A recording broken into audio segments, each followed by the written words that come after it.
All right, guys. Hello. This is primarily for the people that will be watching the replay because there's nobody on here live. So, trying to get a handle on this technology and how it works. Because last time I did something like this was when I ran my radio show on AM 630 K Talk back in the day, and that was way different, right? Because it's broadcast radio. With radio, you have like a scheduled time. Like I remember, like it was yesterday. And I was on from 2 o'clock to 3 o'clock. No, I'm sorry, I had a 2 hour, 2 to 4. Uh, Monday through Wednesday, sometime Monday through Friday. And you always start at 2. You have 20 minutes, then commercial break, then another 20 minutes, commercial break, another 20 minutes. So that basically it's very structured, whereas this is not structured at all. Also, because it was talk radio, there was always people listening so they could call in or comment. So anyway, now with this technology, I just basically start rolling and wait for people to pop onto the stream. So I'm just trying to figure out the best times to do this. I had maybe 15 people on the stream yesterday, but I did it at 5 o'clock on a Friday Mountain Time, and it is now noon Mountain Time, and I'm broadcasting. This time I think I'm doing Twitter, YouTube, and Facebook. So we'll see what happens. See if you guys actually have a life. I got done with a client meeting this morning for Thales, which is my coaching business for business development. Had a client this morning at 10 a.m. And so I just figured, well, already spent all this time on video one-on-one. So I thought I'd just come out to you guys. And what I wanted to talk about is these mandates and your money. So it's an interesting time. It's an interesting time, to say the least. Economically speaking, those of you who read my Endonomics book were kind of, boy, man, that thing, I wrote that in 2011, and it's pretty much dead on. The only thing that in hindsight I think is different is that I was telling people back then, like, man, inflation is not going to be the thing that you have to look out for. You're going to have to watch out for deflation, because people had a very rudimentary understanding of monetary economics and the way the Federal Reserve worked. A lot of people learned the ways that the Fed worked from like the 1960s, 70s, and 80s, largely a lot in the libertarian world through guys like Murray Rothbard. Well, things have changed, right? Financial technology has changed tremendously since the 80s. And so what I was trying to have people be aware of was the relationship between debt and deflation, and the massive amount of debt that was being represented by derivatives that were not really available in the market, or didn't have such a huge impact. They were available in the 80s and the 70s, but not like the impact that they had today, and how that played out. But anyway, long story short, I made a prediction that 2025, plus or minus 5 years, that due to the overwhelming amount of debt, which has now even gotten crazier, that the United States is going to collapse. Now, that's not catastrophic. I'm not saying Mad Max. I'm saying like how the USSR collapsed in the early 90s and late 80s. And so we are noticing a lot of that happening today. It's going to get worse as the debt to income ratio, the debt to GDP, becomes insolvent, meaning that the tax receipts brought in are not even sufficient to pay the interest payments on the national debt. There's going to be some real interesting things that happen most likely will default on the debt and the ramifications that that has. So, you know, I did not anticipate that they would pump 30%, like all today, I think it's something like 30% of the money in existence did not exist before COVID. Literally, like that's all been created. 30% of the money in circulation has been created in the last year and a half or 2 years. So now we are actually seeing inflation. It is such a massive dump of money that that is actually countering the effect of the derivative liabilities, at least in the short term. So we're starting to see a crazy amount of inflation. You see it at the gas pump. You see it. And some of it is not monetary, but a lot of it is. And prices will rise tremendously as that money begins to trickle through the system. And then the standard understanding of inflation works. Anyway, that said, I think that sometimes libertarian types that understand these things might have their perspective or their motivation and their inspiration. You know, it's kind of a beatdown in a way. It's like so apocalyptic, and people aren't very optimistic about the future. And so I want to address a little bit of that. These mandates are making things worse. So if you are a person, a worker bee type of person that just is like, well, I want a job, show up, show up at 9, leave at 5, get benefits, get vacation, and make, 75, 80, $100,000 and just coast. I don't know what to tell you, but that was disappearing prior to COVID. That is not going to happen for very long. That was an anomaly, in my opinion. Like my dad, he was fortunate to be a part of that. Worked for a school system for 40 years, got a pension, was able to retire. Very middle class, but the middle class is disappearing. And it's being Uberized. So everything's being automated,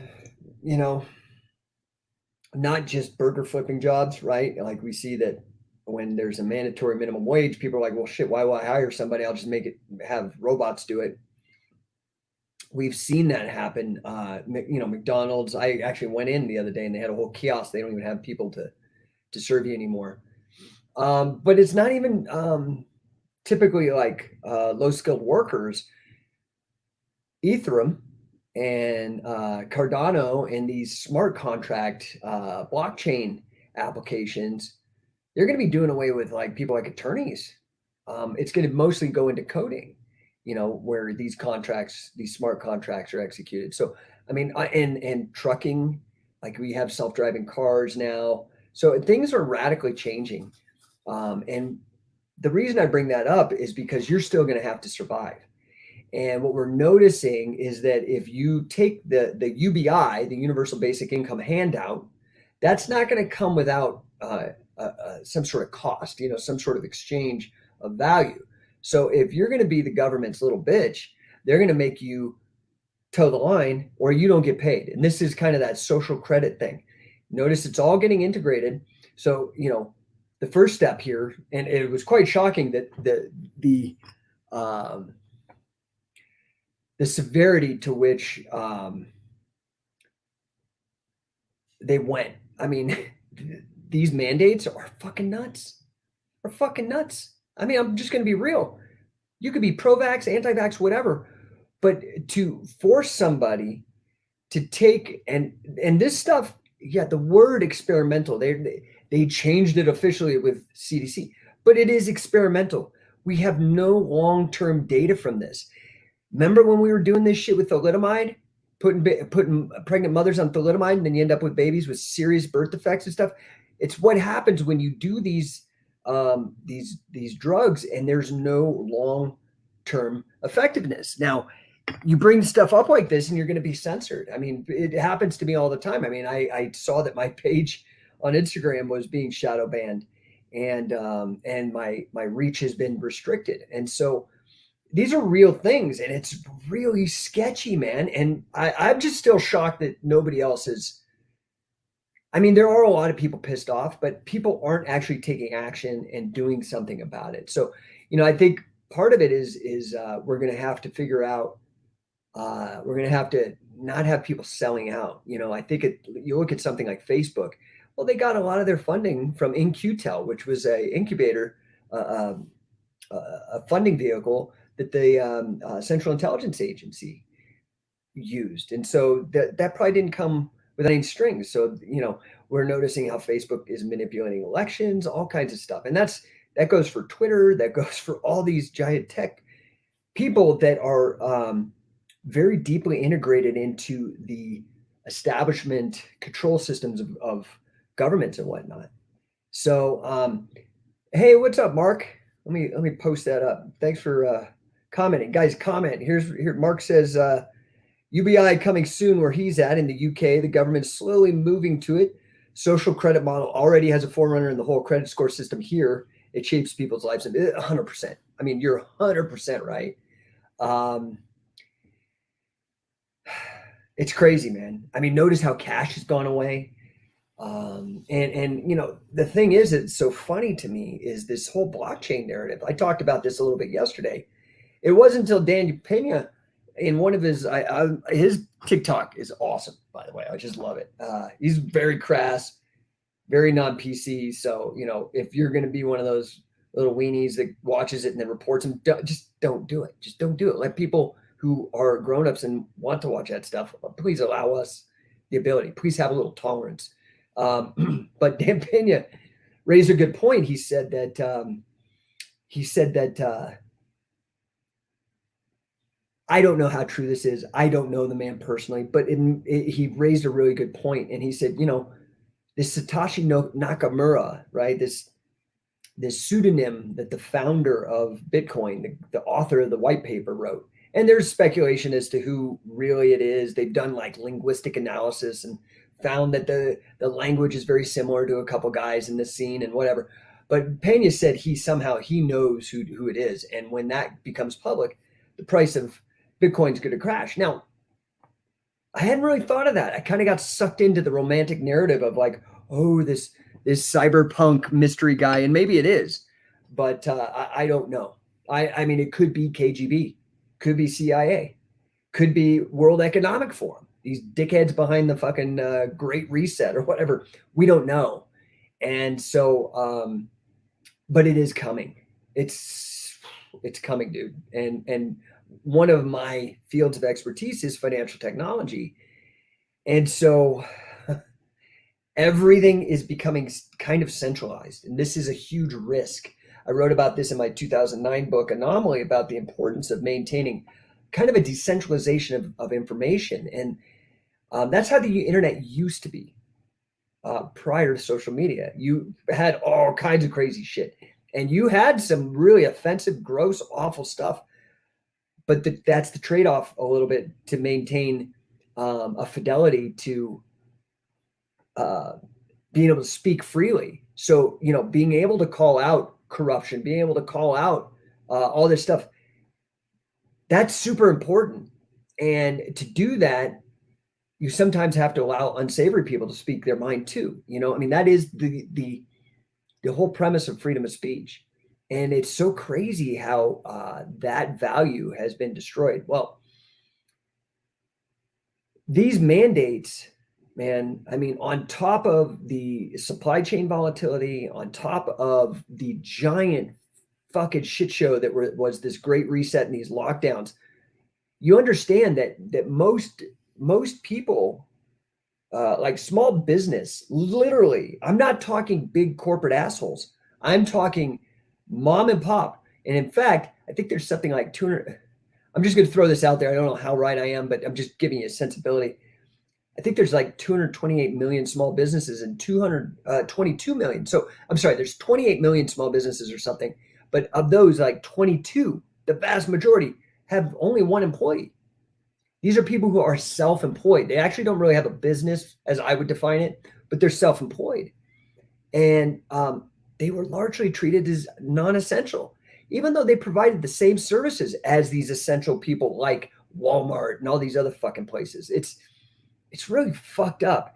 And it's fucked up because, you know, the establishment, whoever that may be, whether that's government, big media, big tech, all of them combined, really used fear of a virus with a 99% survivability if you're under 70 and not don't have like comorbidities. So, you know, it's really fucked up.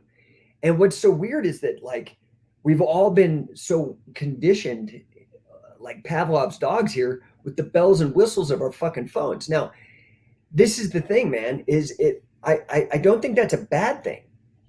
Saw another statistic, 92% of all interactions happen over our cell phones now, our smartphones. Human interactions, 92%. It's a huge concentration. I mean, imagine if that infrastructure went down. What would happen to the world? Like, did you start thinking about how much human interaction you have with people and how much of that is over the phone?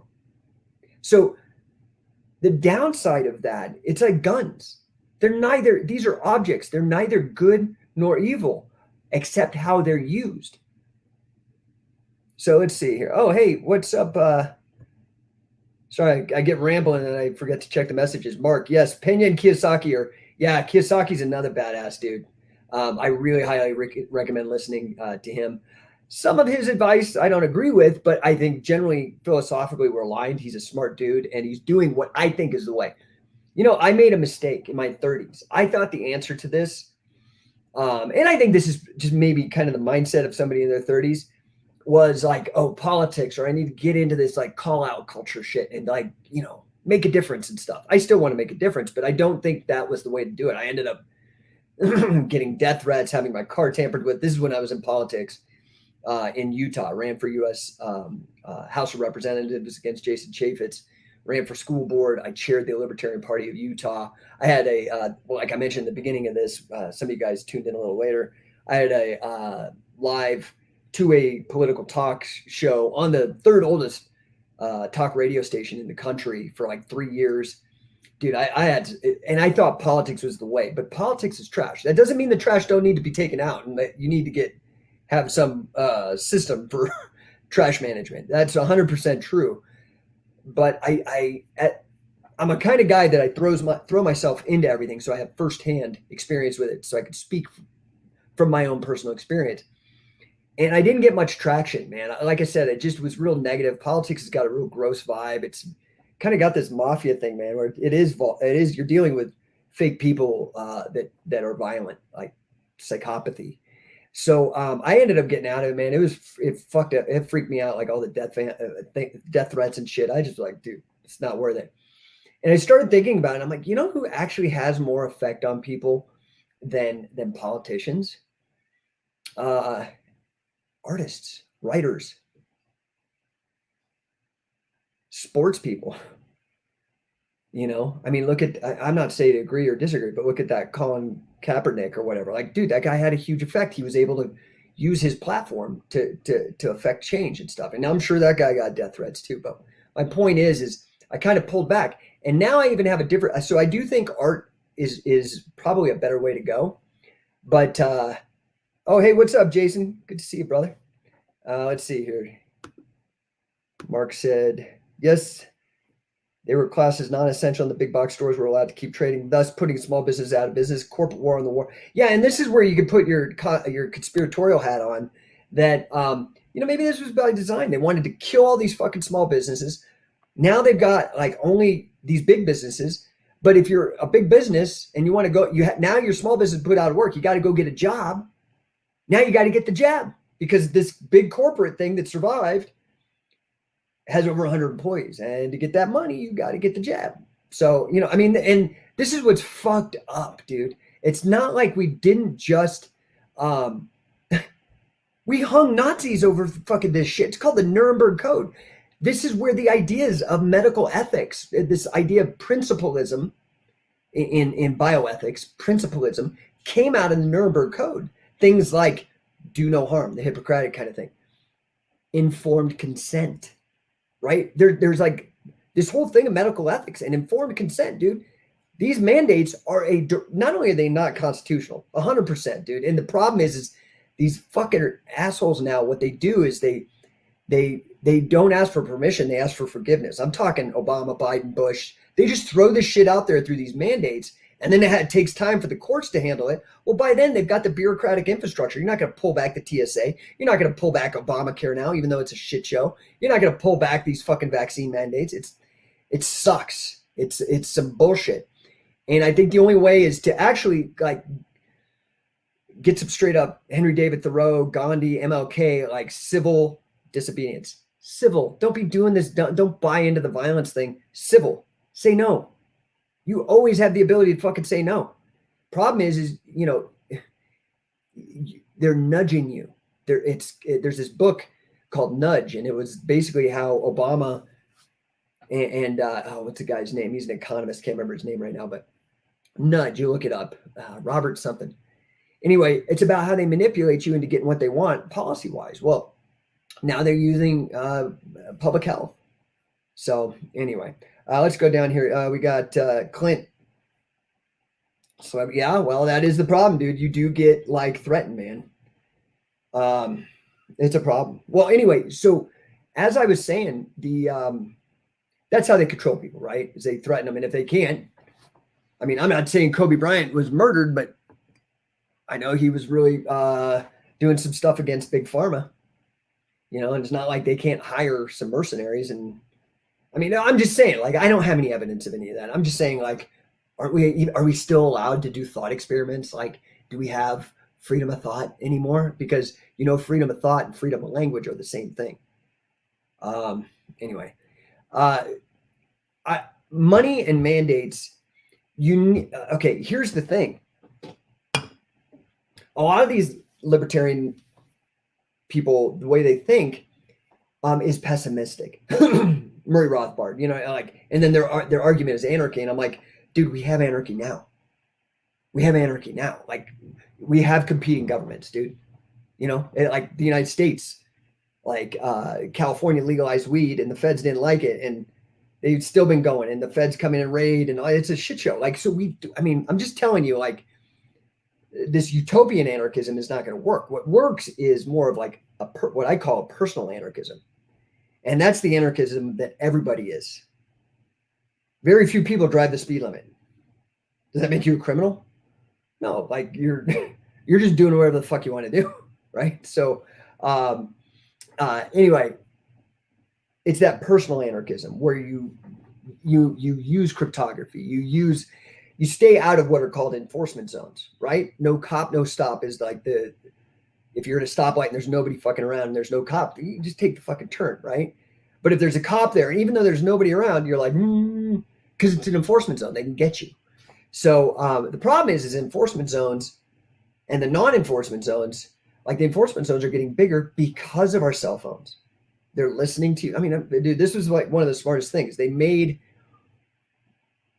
the way that they're bugging you and tracking you exciting and fun because you can swipe left on people or play fucking Candy Crush or some dumb shit.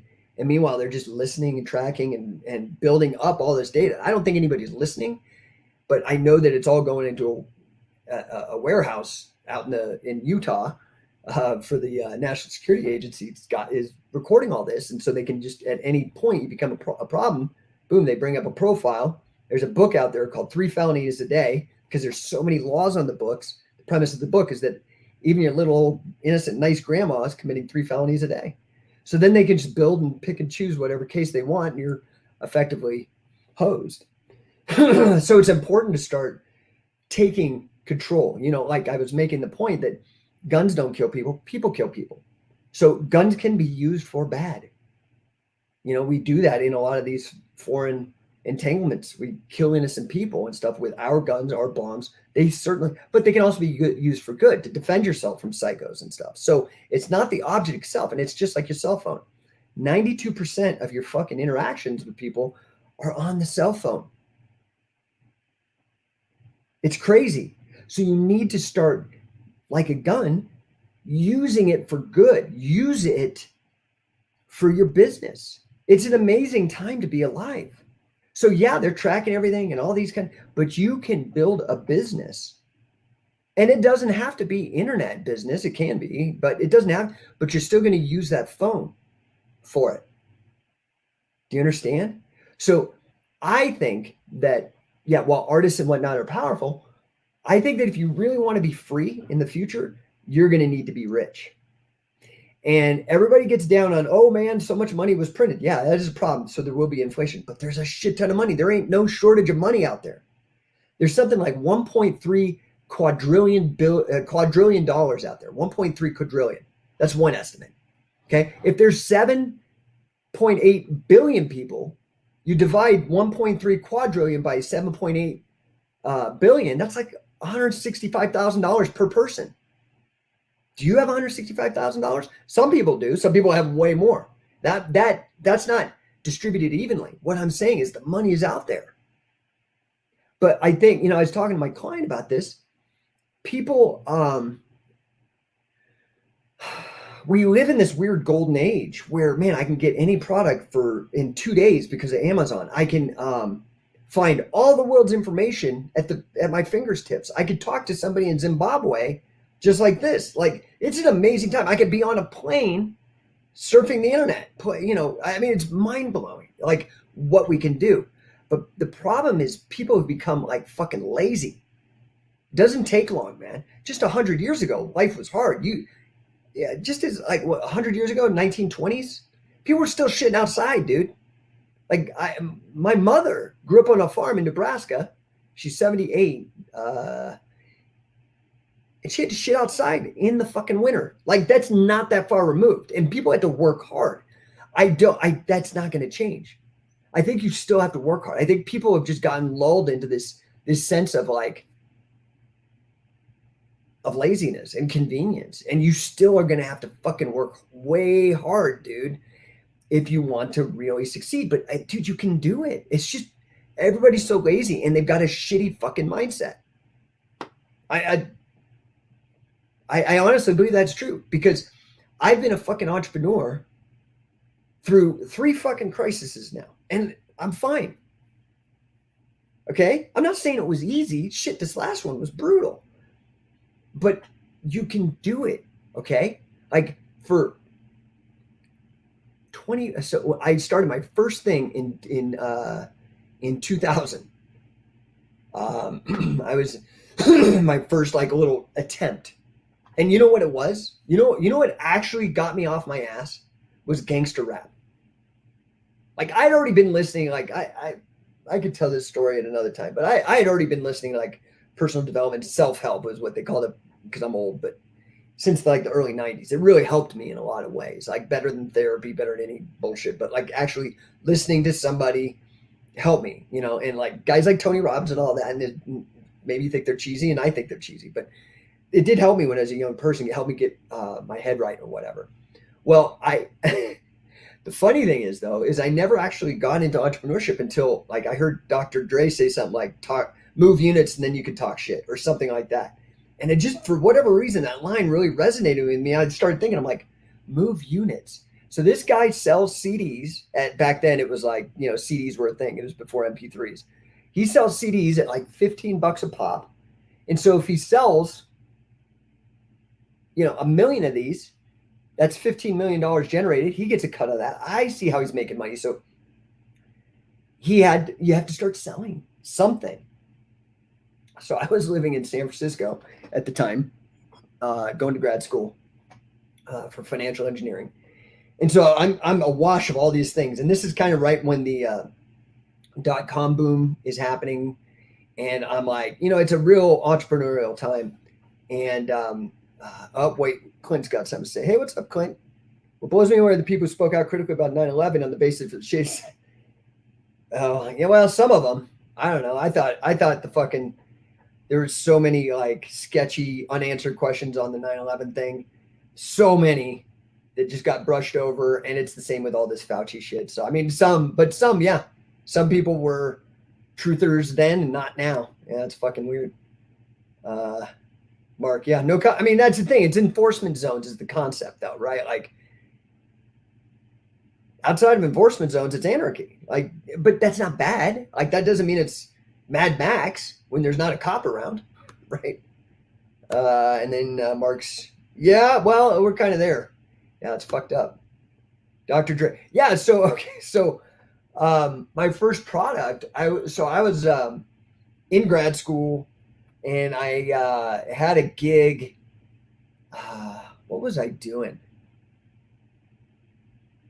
I was doing something. I was either selling insurance, or I had started my first gig with Advent Software as a tech support representative for mutual fund accounting software and hedge fund accounting software.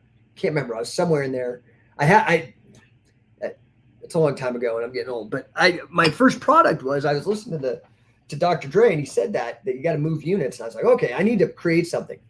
And I was also pursuing this dream of mine to be a pro wrestler. And I had very modest success. I got like a WWE tryout and toured. I got picked up by the Vans Warped Tour as a wrestler, and actually got paid and toured the United States. It was cool. It was real minor success, but it was success. And because of that, I'm just gonna be real. Like, I was doing whatever it took, man. I'm naturally skinny and lanky. And I had to put weight on. So I was doing protein shakes, doing all this kind of stuff. And in my process of that, I did do some steroids for a short period of time to put on size. Now, in the earlier days of the internet, information still wasn't totally available. And so I ended up finding, I did all this research and found all these international pharmacies. Like, it's ironic now because I go to a Canadian pharmacy for my blood thinner because I'm old. But the laws are different everywhere you go. Like, it used to be a cliche that a lot of the Southern California bodybuilders would just go down to Tijuana and get all their juice and shit down there. Well, there's all these different places. Anyway, I put together this manual, and the thing is you have to remember the culture. I'm 100% straight. I have no problem with gay people at all. But like, I was in San Francisco as a young man. And I'll tell you, man, like, first of all, if you're a young straight dude in San Francisco, you totally get what these chicks go through with dudes like harassing you. Like, dude, it was awful.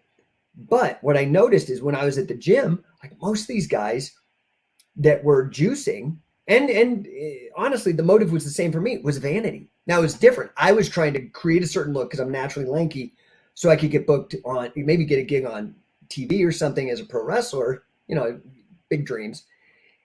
But these other guys were doing it to look good for themselves, right? Like the gay dudes. But some of them were ripped, man. They were doing like Sustanon and all this shit, and they're like ripped. And so I started thinking, I'm like, man, I bet you there's a huge market in San Francisco for people to be able to get hormones like this. And so I put together like this manual, put an ad on the back page of the San Francisco Weekly, which was kind of an easy way to advertise back then. You had good distribution. And I would just make photocopies of this list of international pharmacies that were open to sending people hormones, hormone replacement therapy back in the day. And that was my very first thing, dude. That only lasted like 6 months. I just was like, this is too weird, and it's too much of a gray area. I don't really want to get involved in this. But that was my very first one.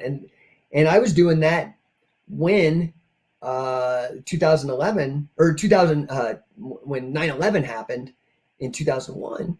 That was the first financial crisis. Then the second one, I had already, in 2003, I said, fuck it. And I had laid out this really nice plan for this other company, Scientific Wrestling, that's still going today. So 2003, I launched that company. That was really when I started getting my shit together and figuring out how to brand, how to build it up, how to scale it, and whatnot. I started in 2003, and man, I was doing well, dude, until the crisis. Like, up until about 2007. Now, mind you, this is 2007 money, not all this inflated shit. And I was pulling in 12, 15 grand a month when Scientific Wrestling started. It really fucking blew up fast. And then that crisis, 2007 happened. Had to survive through that. And then my wife and I, I kept Scientific Wrestling going and developed the Mace Bell and did all these other things right when the crisis happened, to hustle and to keep relevant and to keep keep the, my personal economy going. Then, oh, what's up, Jason? Yeah, thanks, bro. Then, my wife and I, because I ended up in 2002 getting my master's degree in financial math and financial engineering. I'd worked in tech support, so I understood the business for that side of it very well. So, and I had already started like this reverse mortgage consultancy. This was another business I started in 2006, which is still going to this day, just killing it. I'm not a part of it actively. I founded it, but then exited because I didn't really want to do that work anymore. But I had a nice, equity stake in it and stuff. And so you have to start thinking like an entrepreneur, man. And you cannot wait. You can't say, oh, I'm gonna wait till the economy's better. It's not, dude, it's always gonna be fucking volatile. Stop worrying about external people. Worry about yourself.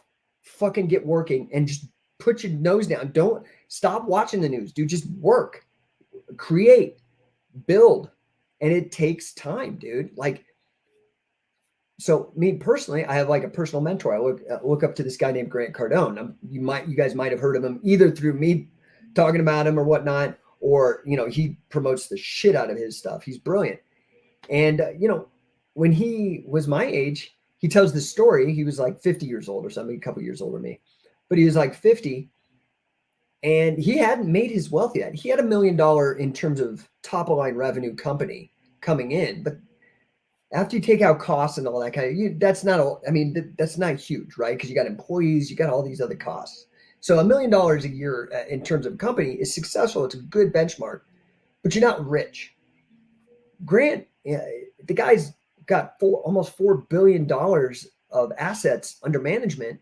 And he did that in 13 years of having the right information, doing the right thing consistently for 13 years. Okay. So you just need to take control of your attention. And that is hard today because you do have swipe left, swipe right, Candy Crush, all this dumb shit vying for your attention. Instagram, social media, all that crap. So, it's important to take control of your focus and your attention and keep it on figuring out how to make money, how to move units, as Dr. Dre would say. So anyway, that's why I'm doing what I do now. So, I always have made it like a personal thing that I ought to do those things that I think are important in my day-to-day life. So, I took 10 years off when my wife and I started having kids to be a stay-at-home dad. I sacrificed time I could have been making money, but I was like, dude, the way I grew up, I was kind of a latchkey kid and I didn't see my folks. And so when I had the chance to do the parental experiment, that's what I wanted to do. I wanted to have that close family experience. And so that's what I've done for the last 10 years. Now I've had to keep these entrepreneurial things going, but it does take about 10 years of dedicated, on average. Some people go quicker, some people go slower, but just expect 10 years of serious effort before you really start becoming that overnight success, right? And you're going to face a lot of fucking critics, a lot of haters, a lot of naysayers, which are different. The naysayers are like, oh, we love you how you are, and you shouldn't do this. You shouldn't work so hard. It's like, these are the people that actually love you, but that are keeping you from your goals too.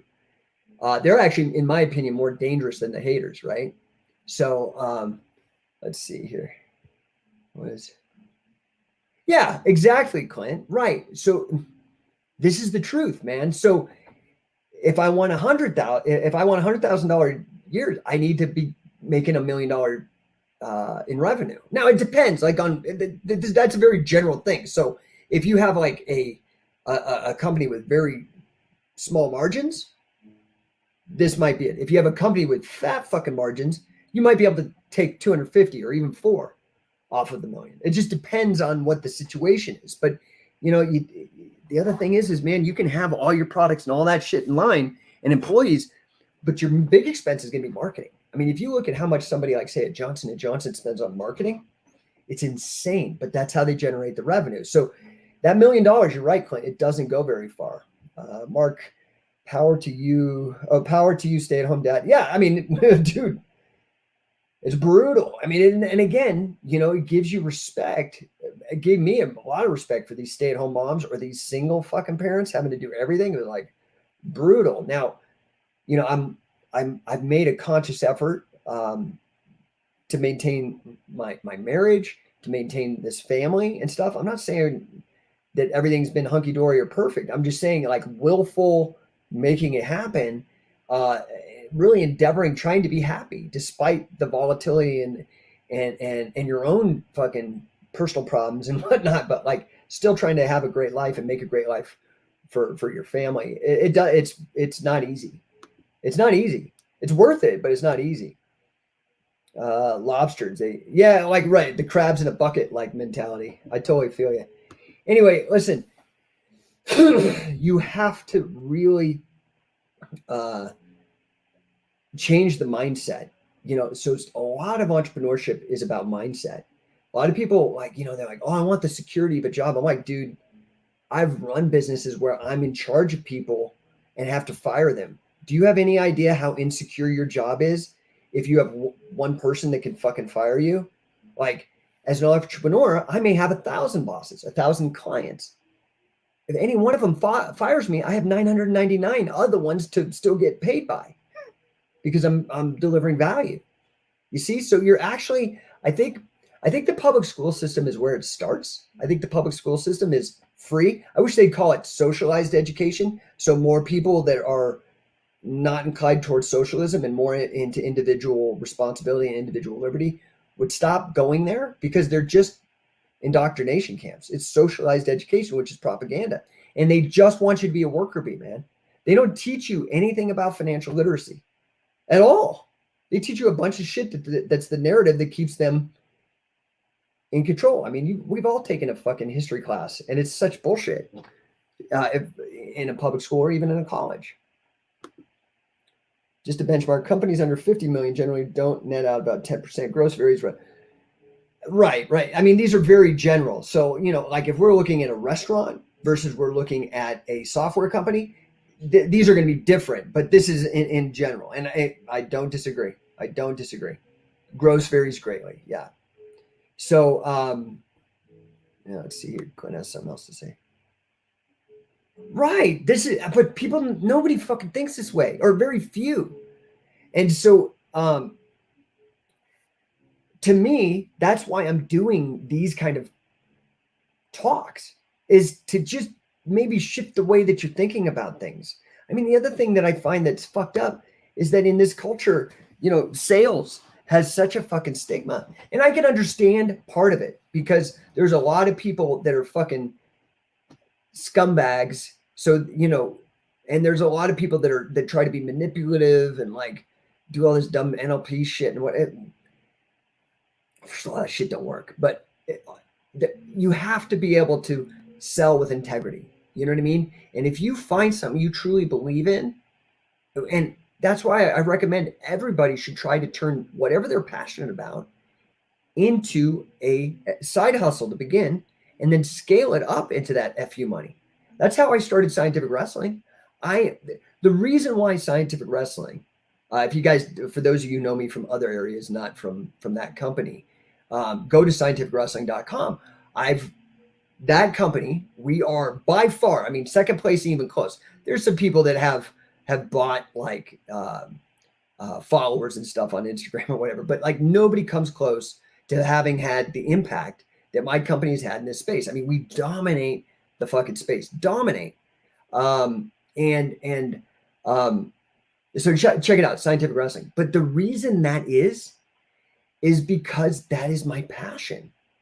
I am more of a fucking nerd with very high standards on this subject than probably most anybody else. And that's why I have that position. Because in addition to being a super nerd, I produce more content and more stuff single-handedly sometimes than all the other groups put together. So, and because of that, and I've done it for so long, people know I'm not going anywhere. And they get behind me and they start helping me. And now that amplifies my fucking effort, because the greatest fucking salespeople are like the Jehovah's Witnesses and the Mormons, or people like that. And they're not even making money. They're going knocking door to door and like trying to sell a really tough sell to people, and people yelling at them, being rude and all this. And they, okay, next door, boom, boom. Why?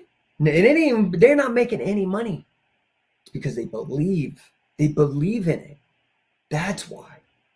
And so if you can align something that you believe in, like that you truly think that's going to help people, go to town. It'll be an easy sell for you because you'll be able to handle the objections. That's the hard part.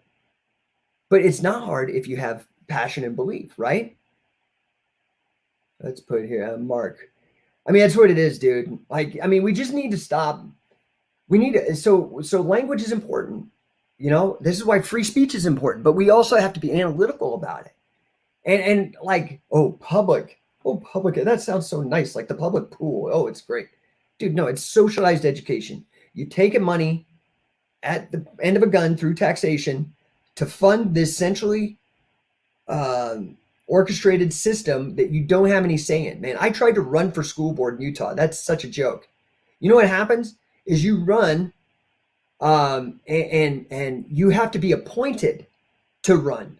So you go and you talk to the governor, and then if the governor likes you, then he like appoints you, and then you could be on the ballot. It's like, so of course you can manipulate it however you want. Mark, yes, financial literacy, dude. It's important. It's super important. So I'm going to this gala for Grant Cardone.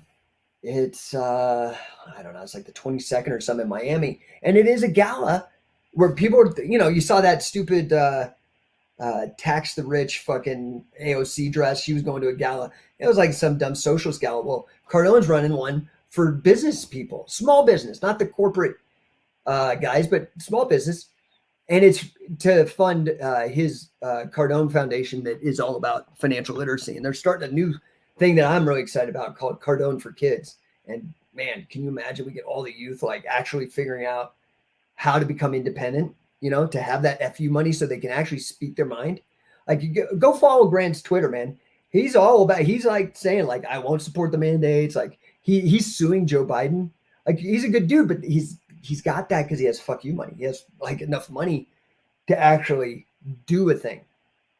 I tried to do it without any money, and when I ran for Congress and ran my radio show, and all I got was trouble, dude, like harassment, and I didn't have any money to hire an army of lawyers or to do the stuff. You've got to be able to get there to be able to really make an impact anymore. I think the real way to freedom is going to be wealth, and you can like it or not like it, but I think that's going to be the way to do it.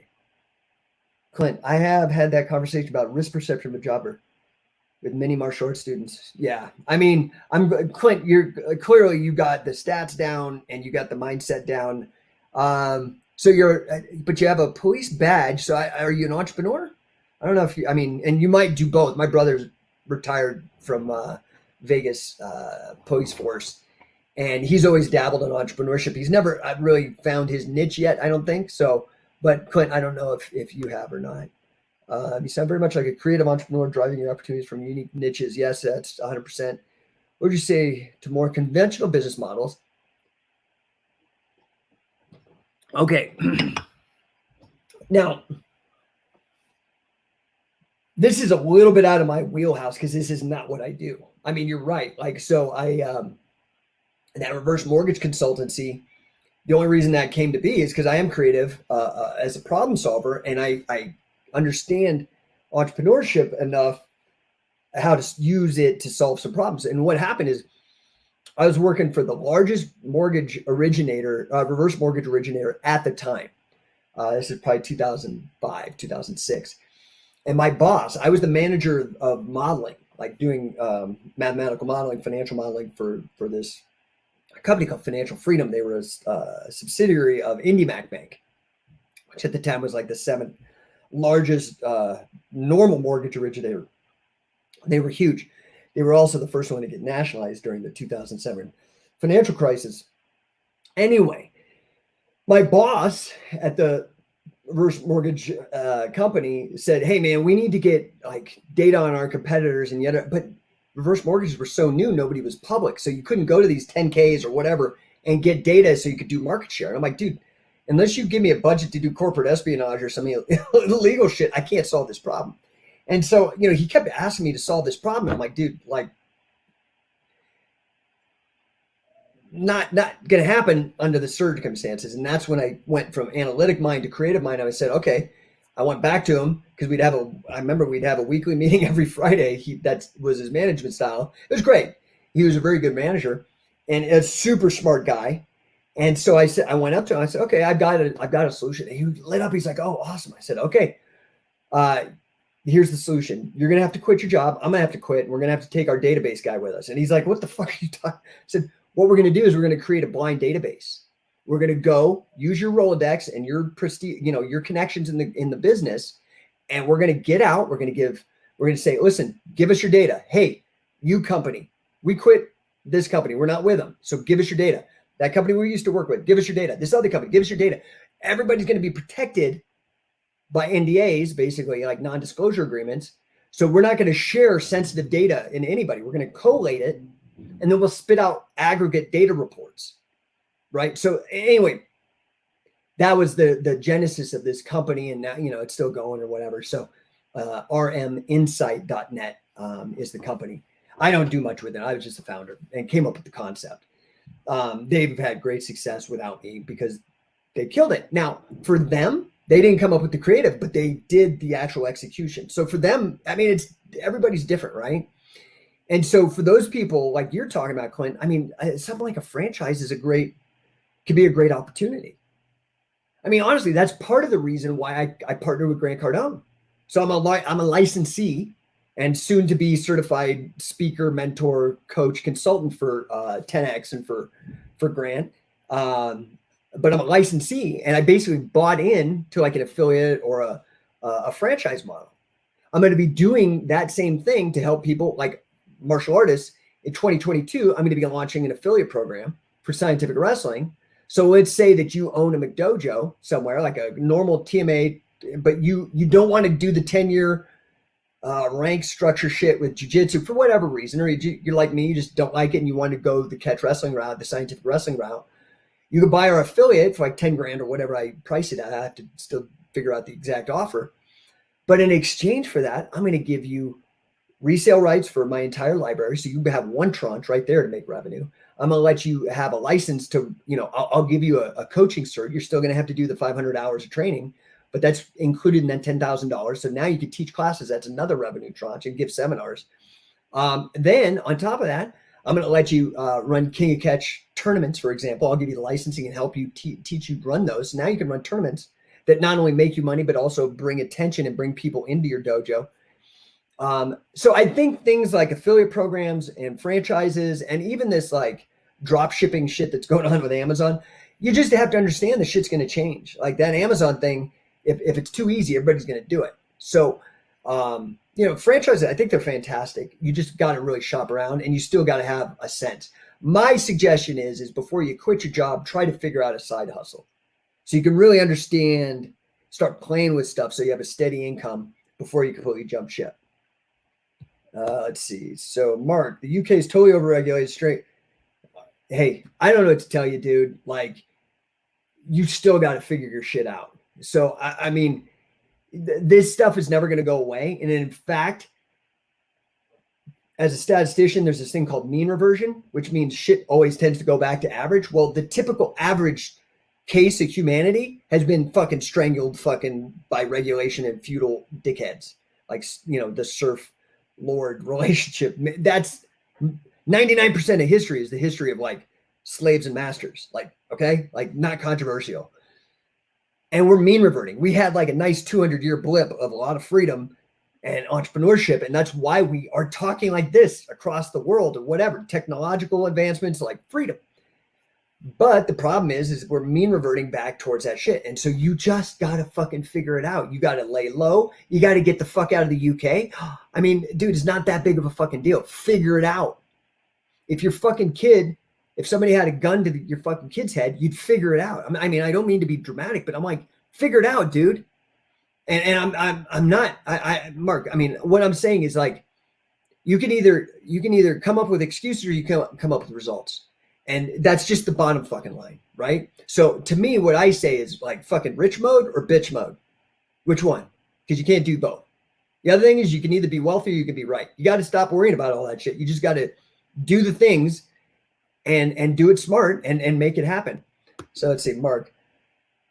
So UK is where the States was in the 60s in many senses. Yeah, well, don't have a job. Try to figure something out that you can do. That is relevant. And people do start businesses. There are businesses that start in the UK all the time. In fact, because I'm in technology, I talk to like people that start tech company all the time. It doesn't mean it's easy, but you got to figure out all the fucking regulations. You got to do all that kind of stuff. You got to figure it out. But the great thing is like you don't even have to go to the fucking library anymore. You can just Google it half the time.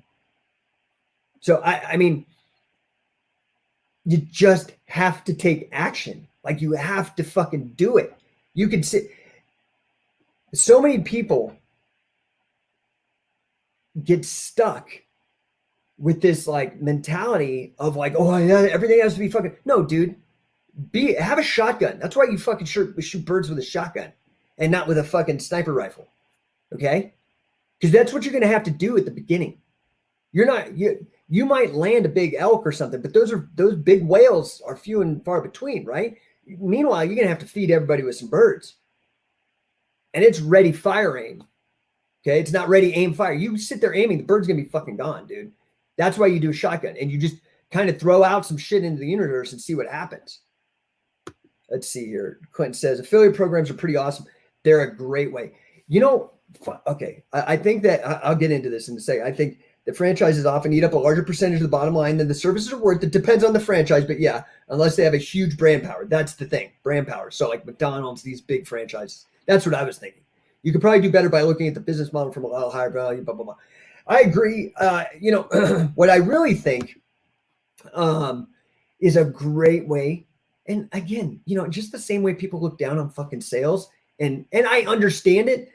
But at the same time, I'm like, it's stupid. Like you're looking at it the wrong way and you're letting the scumbags define the entire fucking genre. There are brilliant fucking salespeople. You know what I mean? Like that are good people that sincerely want to help people. Like I would actually argue to say that's most people, but again, they're overshadowed by these scummy, manipulative douchebags. So, okay, that said, I feel like fucking multi-level marketing is fun. If you get down on, oh yeah, I like it, but it's everything's fucking multi-level marketing. Every business operates is a pyramid scheme. There's a person at the beginning that fucking comes up with it, and they get a bunch of people to fucking help them, and everybody benefits. So get off your fucking high horse if you're one of those people, or you hear somebody, dude, a great one, doTERRA, dude, out of Utah. That's a great fucking business. Killer product. Killer money if you fucking work it and you create new markets and bring in new clients for them. I think I think doTERRA is fantastic. Prepaid legal. You know how awesome prepaid legal is? So I don't know if you guys have ever heard of them. Quentin said something. Oh, wait a minute. Mark said something, then we'll get to it. I like that shotgun analogy a lot. Yeah, well, I mean, I don't know. That's how I operate. I think you have to be action oriented, and it's probably going to take way more than you thought. Have you ever run a fucking marathon, man? You know, and it's like the first time you're actually running that, and it's like you get in and you're like 40% in, you're like, oh fuck, I still got 60% to go. Dude, it's even more than that. You really have to be committed. Okay. And that's why I think it's important sometimes just to jump in. You know what I mean? So you have no out. I think it's important. You know, that's when I was like, fuck, I need to figure this shit out. I don't got a safety net. I you know, some job I can fall back on or whatever. I got to fucking make this work. And you know what? You'll be fine. I mean, honestly, you just have to kind of go through that initiation. You have to end up on the other side of it. Okay, Clint, most businesses don't require very many customers to make the same bottom line. So I think. So yeah, I mean, okay, yeah, you would probably be a great business teacher at a community college. Okay, that's great. That's all good. Okay, but the fact is you have to get out there. Like, you have to be a tinkerer. Yeah, you can look at the stats and you got to do the right research and stuff. But your best bet, this is how okay, I'm going to give you guys like a little nugget here that's easy. Easy way, okay? Go through your credit card statements and your bank statements for maybe the last year, maybe 2 years. It depends how much research you want to do, okay? Go through your bank statement and your credit card statements. Shit, so you know what you're spending your money on. And go through it. Every one of those, just go through and type like, is this a need? Or was this like a want? Every fucking thing that you go through, okay? Then once you get all that listed out and you go through and this is really honestly how I started scientific wrestling. I'm just telling you. I'll tell you that story in a second. Go through and list everything that's a need and a want, basically. Then separate out all the wants, okay? So those are the things that you're buying with discretionary income that you're just because you're passionate about. Maybe it's music. Maybe it's food. Maybe you go out to eat all the time. Maybe it's, for me, in this example, I was spending a shit ton of money on wrestling equipment and books and educational and training camps and fucking gear. And like, I was spending a lot of money on it because I was passionate about it. Like, and I was single. I didn't have any kids or anything at the time and I wasn't married. So that's what I was really investing in. And I was buying and buying and buying and buying. And then one day I was like, still thinking about that Dr. Dre, like move units and shit and dabbling in business and trying to figure it out. And I was like, fuck, if I started a business, even if I didn't sell anything, I could at least be writing off the taxes because I was still libertarian back there. I didn't like taxes then either. So I'm like, shit, okay, I could be spending all this money and have a little bit more because I wouldn't be paying the tax on it because it would be a write-off, right? I could write it off on my income tax. And so that's how scientific wrestling started.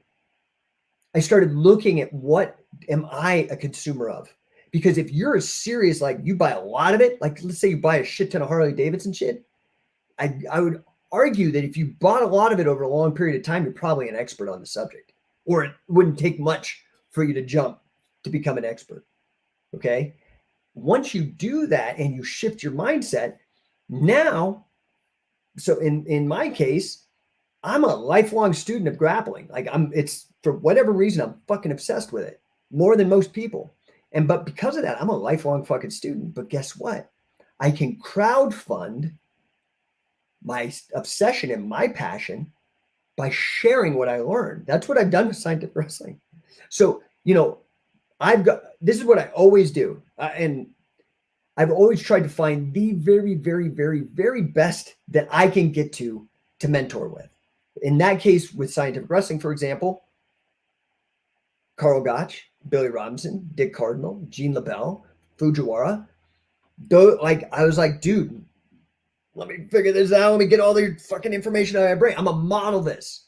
And I wanted to model it with like a high level of fucking fidelity because that was important to me. I wanted to know this shit. I wanted to be better. But instead of being like, oh, I'm some guru and I just was like, fuck it. I don't want that. I don't like that. Everybody come and join me. Anybody that wants to come and join, but you're going to have to fucking split the bill. And maybe I'm gonna have to charge a little more because I'm gonna have to market it. And then, if I'm doing that and I'm not doing something else, I'm gonna need to fucking eat. And so I'm gonna charge a little bit for my fucking time. And next thing you know, I had this passion, right? So I am a firm believer because sales is gonna drive your business and your sales are gonna be dependent upon you believing in your product, that yeah, you can go shop around for shit you don't give a fuck about and you can make money. It's gonna be harder, in my opinion, to do it that way. You can do it. That's not my wheelhouse. Go find somebody else that advocates that because that is a way to do it. I'm not saying there's one way to do it. What I'm saying is that if you're like me and you want to work on something and it's something you enjoy, because then it's not work, I would be doing wrestling shit whether I make money from it or not. So you might as well figure out a way to make a living by creating value that other people see and will exchange. That winner's exchange, right? The positive sum game that is trade, that is business, that you like this shirt more than the $20 in your pocket and I like the 20 bucks more than I like my shirt. We trade. We're both better off. I'm happy because I liked your money more than my shirt, and you're happy because you liked your shirt more than your money. Boom, we walk away. We're both smiles. That's the winner's exchange. That is much easier for me to get to if I'm super passionate about it. Okay, let's see here. Clint, I like that. You're leveraging the cost savings of making and paying your business and combining that with what you like. Some other people like you would like. Yeah, I mean, so what I find is that, okay, this is the stupid thing about being down on sales, okay? Without sales and marketing, you have no fucking business. So as a business consultant and a business development expert, what I try to have people understand, okay, so for example, I went after Carl Gotch, Billy Robinson, Wade Chalice. Like, these are the fucking top, man, top. I'm not that good. They are. And so I want to learn from them. And that, because of that, and because I did such a good job and did more work than anybody else, I was able to create a hub, a marketplace for that idea because I believe in it. In business development, that's why I've partnered with Grant Cardone. That guy to me is my Billy Robinson in business development, right? So I think that you got to have high standards, super high standards. There's nobody who delivers even a close product to what I deliver for scientific wrestling. Not even fucking close. What they do is they try to model it and drift after me, which is fine because I encourage that because I want the entire market to grow as a whole, and I can't beat the whole market, but I do dominate. And I create, everybody that's in the market has done so because I kind of lit their candle, right? I mean, I don't know what to tell you, but they're now making money. They're now creating their own prestige and their own legacy and stuff. And that is what makes me happy. I don't get a fucking dollar off of it. We can fucking on it with the mace belt, dude. How much money have they made? They haven't even acknowledged me. But had I been hit by a bus the day before, they wouldn't be selling it the day before I launched it, right? And speaking of, I got a new mace belt, finally one I can endorse that's heavy enough and long enough. Stay tuned. That will be coming soon. I'm very, very excited about that. But yeah, like sales is like the lifeblood of what sales and marketing. And so you need to believe in your product. It's going to make it so much easier, dude. So much easier to succeed because it does take a lot of work, dude. I mean, if I showed you my fucking calendar, you would shit. Most people, dude, like I help run a software company, the wrestling company, personal development company. I have 3 kids. I take care of my mother. Like, dude, I mean, I am a time management motherfucker, right? Like I got that down. I'm very busy. And to maintain that level of activity over extended periods of time is what it takes to succeed. And the only fuel that's going to work, and it ain't even money. Money is just a byproduct. It's the passion and the belief in what you're doing. That's going to be the only. So, dude, if you don't like what you're selling, you're never, in my opinion, you're going to have one hell of a time. You might luck out and make some money. And so, when I was in my 30s, I was making a lot of money. Working for these banks as a quantitative analyst. But I was not happy. That's not what I like. I didn't like going into a cubicle and doing statistics. I have the aptitude and the ability to do high level, difficult analysis. Do I like that? No. And I don't do that because I don't like that, even though there was way more money in that at that time. I mean, it was a lot of money back then, but I was not happy and I was not motivated. And so I didn't stick with it long enough to really make huge money or to have a huge impact, if that makes any sense. Okay, we got Alexander the Great. Hi, Jay. Oh, off of YouTube. What's up, Alexander? Hi, Jake. Totally agree. It's really hard to find other good catch content. Got your videos on BJJ. Yeah, thanks, dude. I mean, but this is my point. Like, if you're fucking obsessed in it, I'll tell you a story about that, actually. Me and Sam, who's on the first 2 videos, the catch wrestling takedowns and the catch wrestling submissions. I mean, Billy really had high fucking standards, dude. High standards. He was old school too. He'd yell at you, call you names, hit you with shit, like shit that don't fly in today's soft culture. I mean, he was rough. And but we stuck it out, you know. I mean, I was with him for 7 fucking years of that, right? All the way to the very end. Now, when we went and filmed for BJJ Fanatics, they were kind of blown away because, you know, their business model. I mean, go look at somebody like Danaher. He draws the shit out. He gives you one technique per DVD and then bullshits for hours, and it still sells. It's great business wise, right? But sometimes you're like, man, I spent $77 for him talking about one move. And anyway, I came at it with a different way. I'm like, dude, I'm gonna jam as much shit as I can that they'll let me do. And we actually filmed both of those DVDs in one take in one day.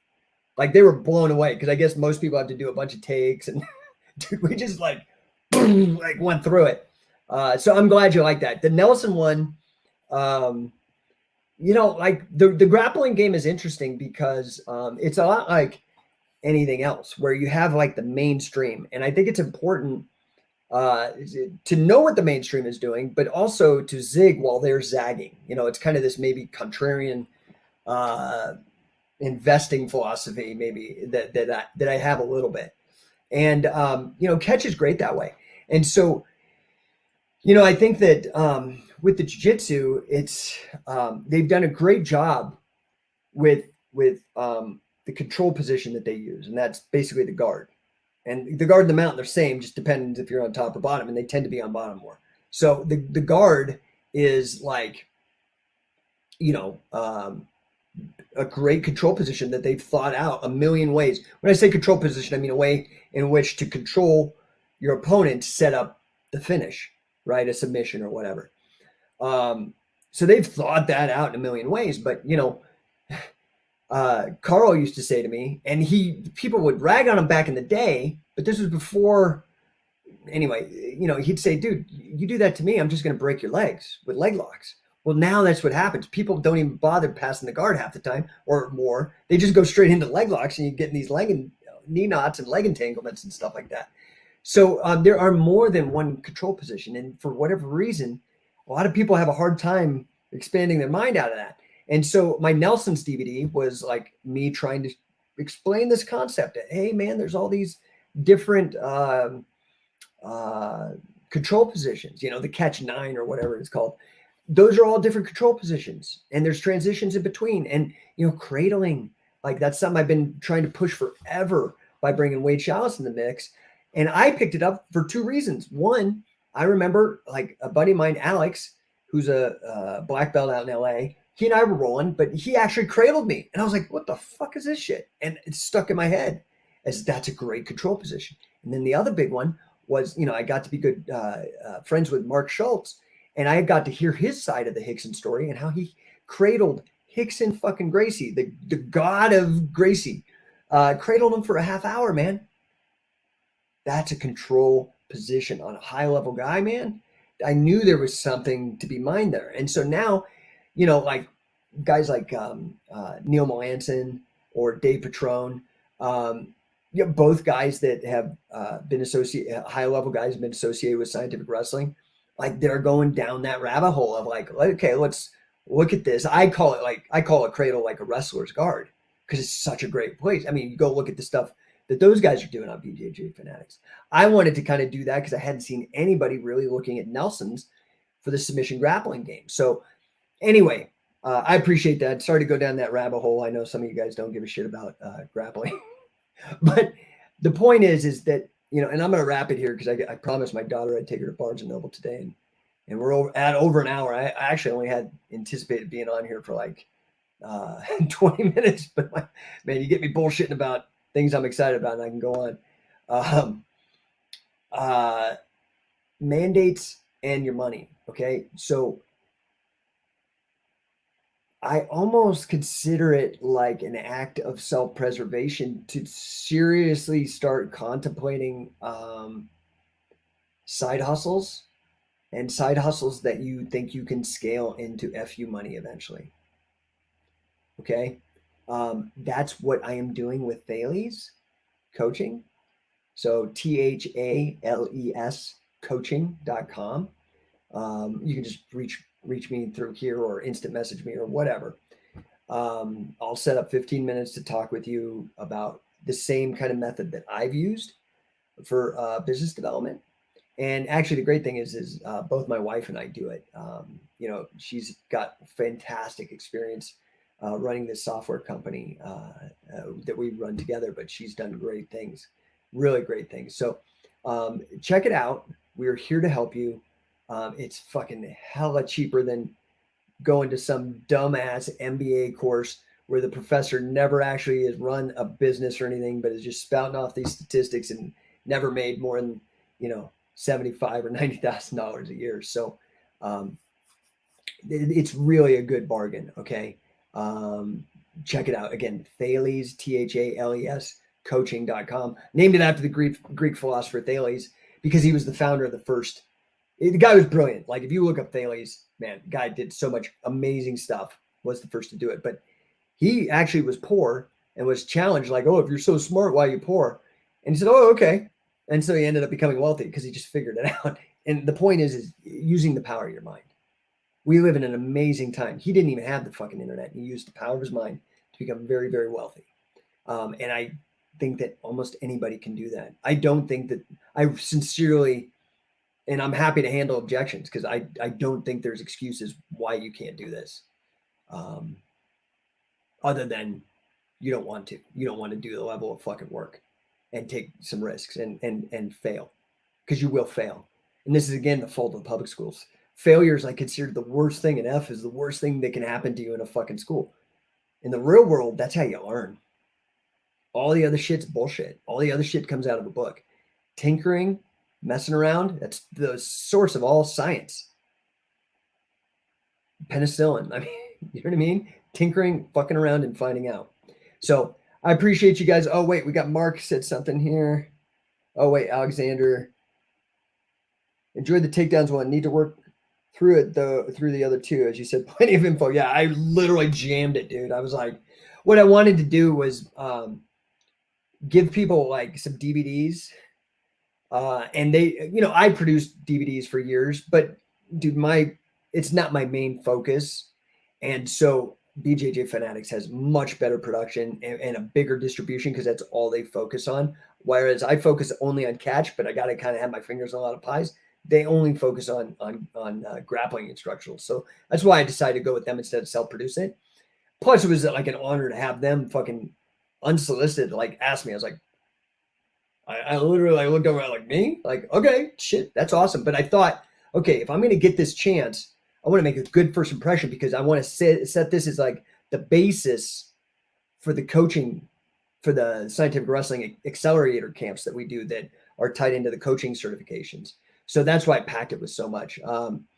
Yeah. So do I have any others lined up? Not really. I mean, I did the Nelson's one. I would rather like, I know that it's lockdowns and you got to everybody has to learn everything online, but really like wrestling, you have to learn in person. There is so many subtle adjustments to your weight and your distribution and your angles that it takes a lot of feedback to actually get good. So you can understand the knowledge, and I like to put it out there and have it accessible. Also to document it because I'm sick of people stealing either from me, my ideas, or other people's ideas and then rebranding them and saying that they were theirs. So it was important to document it as well. And especially while I was still physically able, because I'm 48, I don't know how much longer I can be able to move. I've got pretty bad arthritis and, some other issues. So I don't have any other lined up, but I have been pushing the hell out of people that I believe in. So again, check out, Josh Barnett's got a shit ton on there. That guy's fucking amazing. Talk about super tinker with success at the highest levels of the competitive game. Neil Melanson is out there. He's I look at him like like a Danaher type, you know what I mean? But he's more of a hybrid grappler. He's not pure catch. Eric Paulson's got stuff, again, hybrid grappler, not straight catch, but general, like all grappling, including catch though, which is what I appreciate. Patron, same thing, hybrid grappler. Jesse Merez, who's one of our head coaches for scientific wrestling, a guy that's been with me probably the longest. We just got him a deal on doing some hybrid grappling. Great content over there. Jesse Merez, Marez, and then of course the amazing Sam Crescent. He just put out a DVD. So we're making deals, and I do have a bunch of other people that I'm helping out to get them connected through BJJ Fanatics to present maybe an alternative to Zig while everybody else is zagging. to that. So I personally don't have any, but I will. There's a shit ton of recommendations. If you go to scientificwrestling.info, scientificwrestling.info, not .com. I actually made a blog post. It's maybe 2 or 3 down. That's some recommended DVDs, and I need to update that because there's a shit ton more that they produce. They've been really great about being fair to Catch Wrestling, even though their name is BJJ Fanatics. They've been very, very cool about sharing these other ideas that are outside of the milieu, which I appreciate. Okay, Mark. My old BJJ school went from Hoist to Hickson. When it came to BJJ, the ones I can stomach at least, they fought in real fights. So that's cool, man. That's cool. Get in where you fit in. I think it's awesome. When I was in LA, I worked in a building. It was this boutique investment bank that I worked for in like 2004. And we were in the penthouse, and Hickson's gym was in the basement. It's kind of a random story. Fail safe doesn't mean can't fail. It means keeping yourself in a position where you can fail reasonably. Yeah, dude, fuck. I mean, if you don't fail, you can't succeed. I know that sounds weird, but if you don't, you have to fail to succeed. This is in business. This is in wrestling. Dude, you have to get out there and put yourself at risk. You're not going to win every time. That's the fucking point. That's why you come away with some money and sometimes big wins or big titles or big prestige because of the risk involved, man. Yeah, if beyond fail doesn't mean you can't fail safe doesn't mean you can't fail. You have to actively seek out failure. That's how you get smart. The only people that are dumb is the ones that don't learn from the failure. You have to learn from the failure and then you don't repeat them. But the more failures you have, the more knowledge you get. First-hand knowledge, not somebody else's cookie cutter shit. You got to get out there. Okay, so you were talking about Dr. Dre. Check out Mr. Criminal.